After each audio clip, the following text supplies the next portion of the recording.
Kita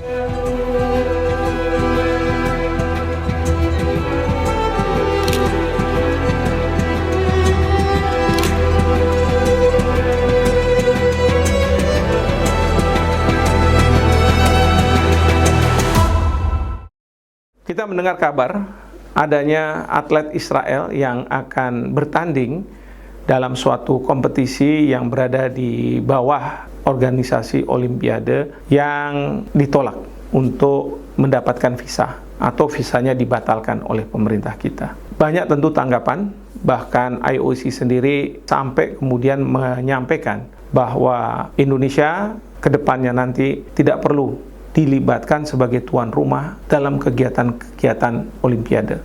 Tentu ini sangat merugikan kita. Memang sebelumnya beberapa tahun kemarin ada pertandingan bola yang juga tim Israel ada di situ, dan akhirnya pemerintah melakukan penolakan.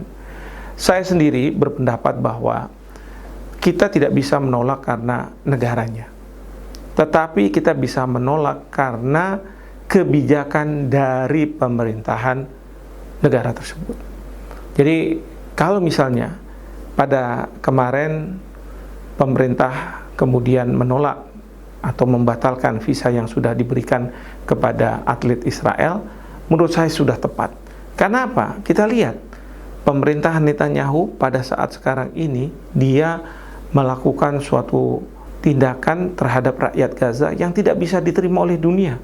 Bahkan dunia sudah menduga bahwa ini merupakan tindakan genosida, mengarah kepada genosida, bahkan kejahatan terhadap kemanusiaan yang merupakan suatu kejahatan internasional. Oleh karena itu, sudah tepat pemerintah melakukan pembatalan terhadap visa.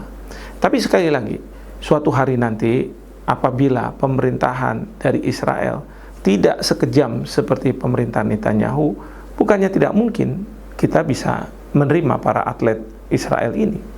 Apalagi kalau misalnya pemerintah Indonesia sudah mengakui Israel sebagai sebuah negara, dengan catatan Israel mengakui terlebih dahulu Palestina sebagai sebuah negara. Dalam konteks seperti itu, tentu kita tidak punya alasan untuk melarang mereka yang dari Israel untuk bertanding apabila Indonesia menjadi tuan rumah. Jadi sekali lagi harus dibedakan antara negara dengan pemerintahan dari negara tersebut. Yang kita lawan adalah pemerintahan dari negara tersebut. Kalau negara, ya negara ini sesuatu yang abstrak. Di situ ada pemerintahan, di situ ada warga negaranya. Warga negara, kita nggak bisa bilang bahwa kalau kita tidak suka dengan Israel, berarti kita tidak suka dengan warga negaranya. Karena warga negaranya bukannya tidak mungkin, ada yang baik. Bahkan di Indonesia banyak warga Israel, terutama pelaku bisnisnya, yang masuk ke Indonesia untuk melakukan perdagangan. Sudah ada. Jadi kita harus membedakan dua hal tersebut. Demikian.